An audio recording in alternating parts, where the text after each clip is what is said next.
Hello to all my divine soul family. बहुत beautiful बारिश हो रही है तो मुझे लगा मॉनसून शुरुआत हो गए, ये ब्यूटीफुल दृश्य देखा जाए, आप सबके साथ भी शेयर किया जाए। आपके राज्य में भी बरसात की शुरुआत हो गए होंगे। आज का जो विषय है बहुत ही गुरुत्वपूर्ण है, बहुत ही इम्पोर्टेंट है।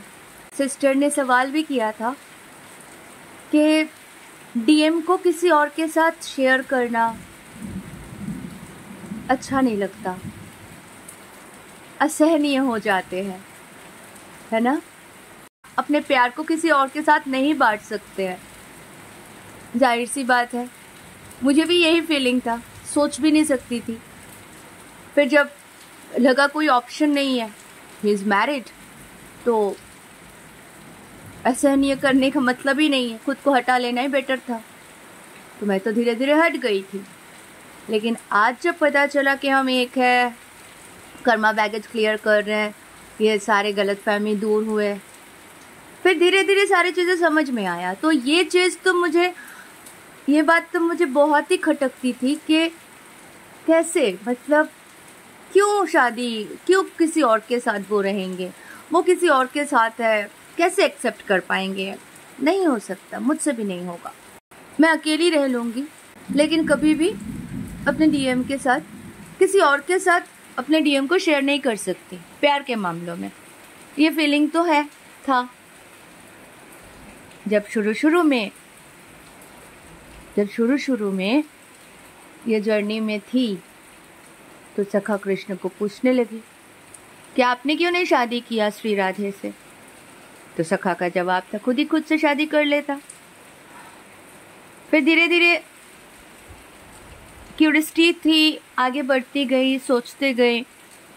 फिर धीरे धीरे जो सवाल करती थी उन सारे आंसर्स मुझे मिलने लगे। मैं पूछती थी, आपको पता है जब भी मैं देखती हूँ शेषनाग के सैया पे लेटे हुए हैं विष्णुदेव और माता लक्ष्मी उनके पैर दबा रहे, तो इस फोटो से एक्चुअली क्या होता है आप बताइए। औरतों का तो जगह पैर के नीचे है, तो ये फोटो से हमें क्या समझ में आ रहा है, क्या दे रहे हैं हम संदेश, आप बताओ। तो सखा तो मुंदे मुस्कुराते रहते थे। फिर एक दिन मुझे आंसर मिला कि पुरुष के पैर के तले शुक्र होते हैं और नारियों के हाथों में गुरु बृहस्पति बैठते हैं। तो शुक्र का प्रभाव अगर पड़े तो वो पुरुष नेगेटिविटी के ओर जल्दी जा सकते हैं, आसक्त हो सकते हैं, ठीक है। तो उनको रक्षा करते हैं बृहस्पति, यानी पॉजिटिविटी देके के उनको अटका सकते हैं। तो यही कारण है कि माता लक्ष्मी के हाथ में बृहस्पति है, जो सखा कृष्ण यानी विष्णुदेव के चरण कमल को दबाते हैं या उसको स्पर्श करके रखते हैं, तो विष्णुदेव कभी शुक्र के प्रभाव में नहीं जाएंगे, यानी कोई नेगेटिविटी की ओर नहीं जाएंगे। तो ये आंसर मिला था कि अच्छा, पति को भटकने नहीं देना है तो पैर दबाओ, आपके हाथ में देवगुरु बृहस्पति के वास है। लगा हाँ अवश्य ये उचित है, क्योंकि अपने पति को सही सलामत रखने के लिए पैर दबाना पड़े तो अच्छी बात है, ताकि वो थर्ड पार्टी में ना जाए। ओके, कैसे शेयर करें किसी और के साथ अपने पति को या अपने अदर हाफ को, कैसे बांटे, मतलब कैसे अपने पति को किसी और के साथ शेयर करें। खटकता है, सोच ही नहीं सकते। फिर ये तो 3D कॉन्सेप्ट है। अब आप जब 5D कॉन्सेप्ट में जाते हो, स्टार्टिंग से समझने की कोशिश करते हैं। तो शुरू में क्या हुआ था, जब सृष्टि के बाद देव देवियों के उत्पत्ति हुए, फिर असुरों के भी हुए, तो द्वंद्व चलते रहे, सबको पता है। तो बार बार माता दुर्गा, महालक्ष्मी माता, विष्णुदेव अलग अलग अवतार लेके सृष्टि पर आए और दुष्टों के दमन करते गए। सृष्टि के पालन हेतु दुष्टों के दमन करते गए। तो ये सिलसिला चलता रहा, ठीक है। अब जब श्री कृष्ण और श्री राधे धरती पर आए थे, ठीक है, उनके जो लीलाएं थे उससे हमें पता चलता है कि श्री कृष्ण तो गोपियों के साथ ही रहते थे, श्री राधा रानी के साथ रहते थे। बाद में जब वृंदावन से चले गए मथुरा कंसवध के उद्देश्य में, और उसके बाद जब द्वारका में जाके अपने घर बसाए, तो माता रुक्मिणी, सत्यभामा, जावंती, इन सारे रानियों से उनकी शादी हुई। और उसके बाद, इन शादी के बाद 16,108 पत्नी, ठीक है। तो ये सिचुएशन श्री राधे ने कैसे ओवरकम किया था, सोच सकते। हम तो 2-3 गर्लफ्रेंड सुन के ही घबरा जाते हैं, और इतने सारी रानियों के साथ श्री कृष्ण और श्री राधे संतुष्ट, हैप्पी, खुश। बिरहा में तो वो रोते थे, पर जेलसी की तो भावना थी नहीं उनमें। क्यों नहीं थी?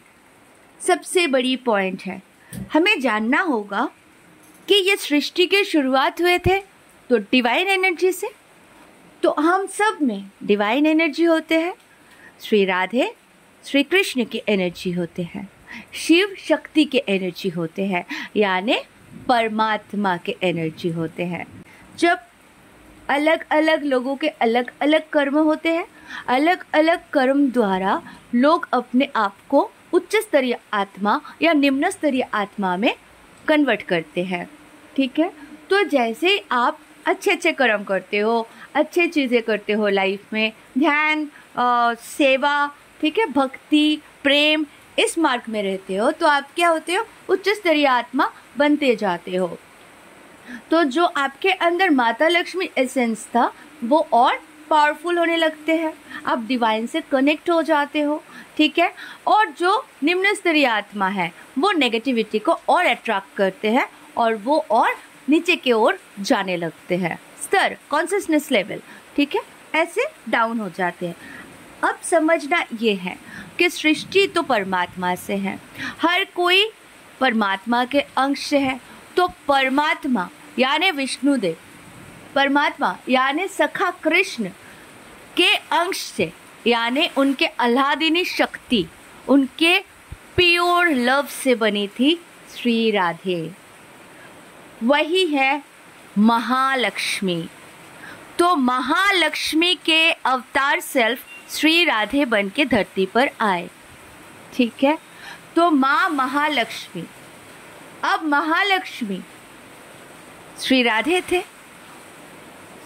श्री कृष्ण के जो 8 पत्नियां, वो कौन थे?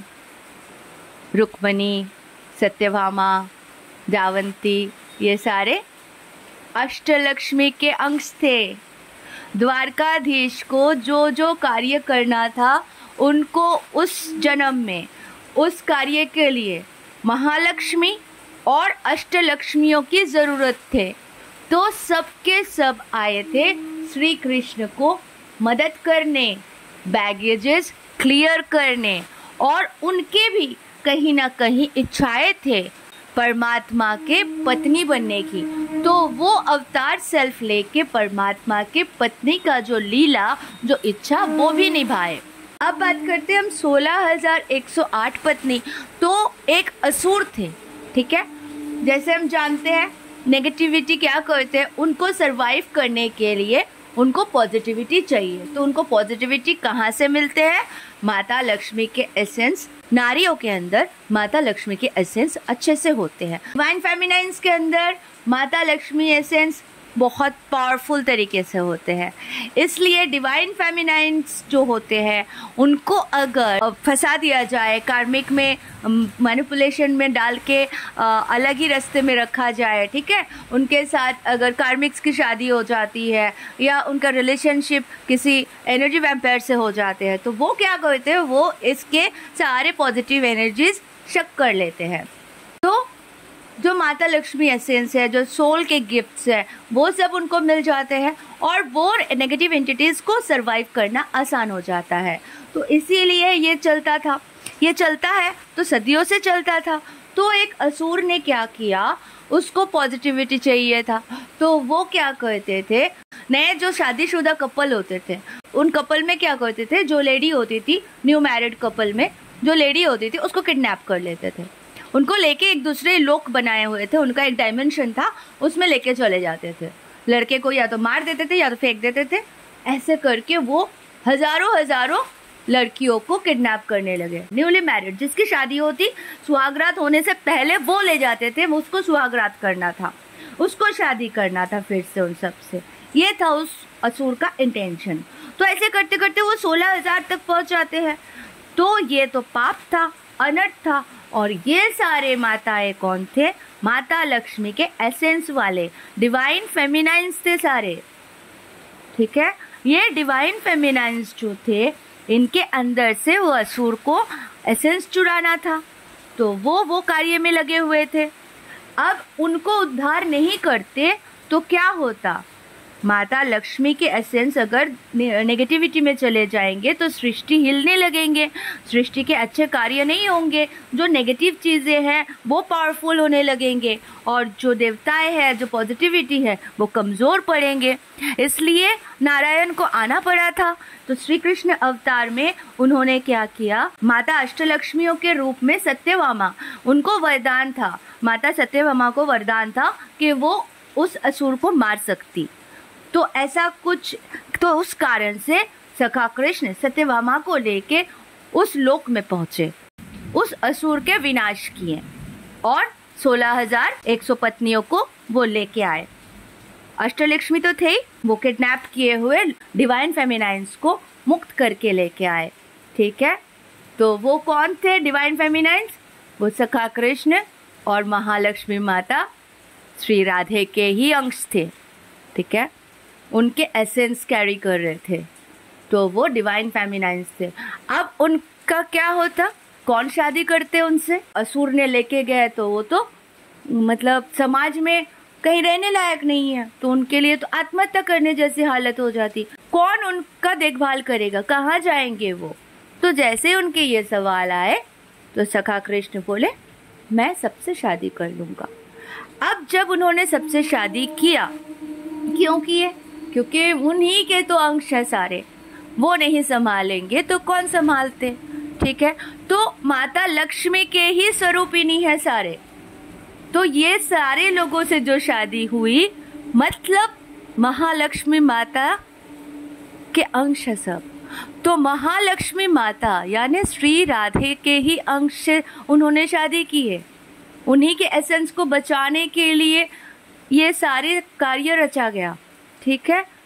और ये पावर वापस लेना था, ये सारे पावर, डिवाइन पावर वापस लेके उन्हें वापस घर जाना था, तो ये कार्य करने आए, क्या। तो इस तरह से माता महालक्ष्मी के ही रूप थे अष्टलक्ष्मी, और माता महालक्ष्मी के ही अंश थे वो डिवाइन फेमिनाइंस जिनसे सखा कृष्ण ने शादी किया, ओके। और नारद जी एक दिन आए थे देखने के लिए कि इतने सारे पत्नियां किसको टाइम दे रहे हैं और किसके पास नहीं है, किसको टाइम नहीं दे रहे, जरा देखूं। तो जब वो रुक्मिणी जी के पास गए तो देखे रुक्मिणी जी के साथ बड़े अच्छे से वो वार्तालाप करते हुए दिखाई दिए श्री कृष्ण। जब सत्यभामा जी के कक्ष में गए तो देखे सत्यभामा जी के साथ वो कुछ गेम खेल रहे हैं।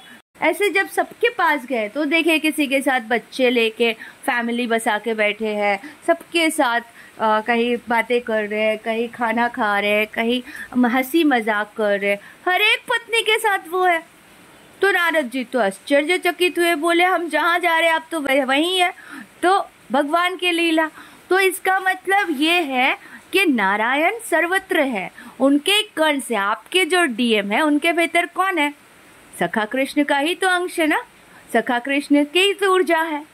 ऊर्जा तो आपके डीएम के अलग नहीं, सखा कृष्ण के अलग नहीं, सखा कृष्ण की ही ऊर्जा है। हमारे जो कॉन्सियसनेस है कौन है, माता लक्ष्मी के, शिव शक्ति के अंश है, लक्ष्मी नारायण के अंश है ना। तो हम उनके एनर्जी है, तो कौन हुए, हम वही हुए ना। अगर देखा जाए ये शरीर तो इंस्ट्रूमेंट है। तो अब हमें सोचना है कि ये जितने सारे डीएम हैं, ठीक है, जो भी डीएम है सबके अंदर ऊर्जा किसके है? नारायण के। सारे डीएफ सिस्टर्स के सबके अंदर ऊर्जा किसके है? महालक्ष्मी माता के। तो जो सैक्रिफाइस श्री राधे ने किया था, हम सोचते हैं श्री राधे ने तो सैक्रिफाइस किया जिंदगी भर, हरे कृष्णा करते रहे और उनसे ही शादी नहीं किया। असल में जब हम ऊपर से देखते हैं तो श्री कृष्ण ने उनसे शादी कैसे करते, क्योंकि वही तो श्री कृष्ण है। श्री राधे और श्री कृष्ण एक ही है और उन्होंने मिलके ये सारे सृष्टि को बचाने के लिए इतना झोंकी लिए, इतने सैक्रिफाइस किए।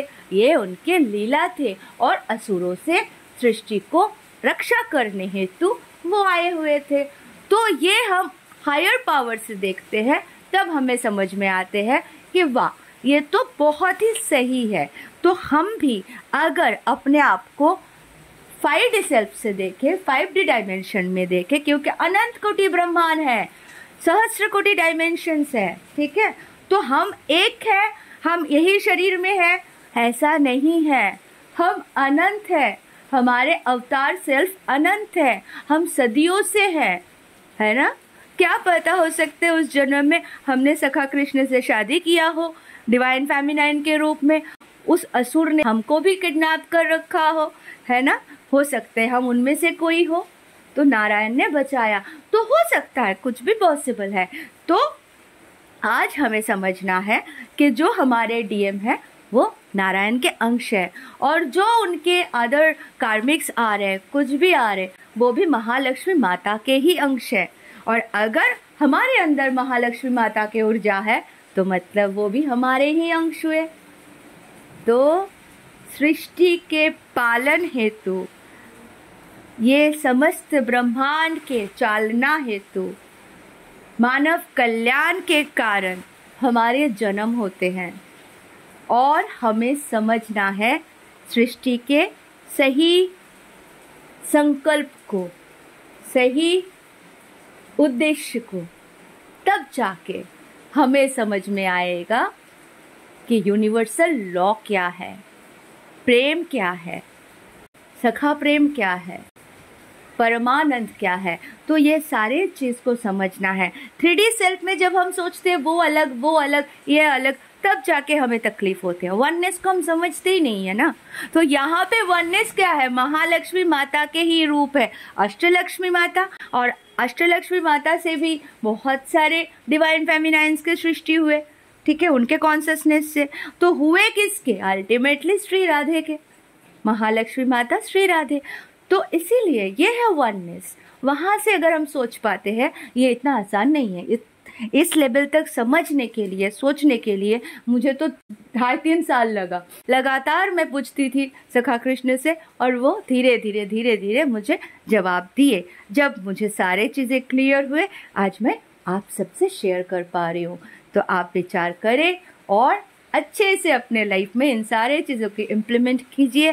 देखिए, लाइफ आसान हो जाएंगे, आपके आधे टेंशन्स दूर हो जाएंगे, आपके जो पेन है, जो पीड़ा है, जो दर्द है, नहीं बांट सकते हम, वो दूर हो जाएंगे जब आप अपने आप के पर्सपेक्टिव 5D से देखोगे, उच्च स्तरीय आत्मा बन के देखोगे। 3D लाइफ के 40, 50, 100 साल के खुशी नहीं, अनंत ब्रह्मांड के अनंत खुशी को समझ पाओगे। उस दिन आपको ये बहुत अच्छा लगेगा, ये सिचुएशन, कि बस प्रेम हो तो ऐसे। Thank you so much, love you all, God bless you all.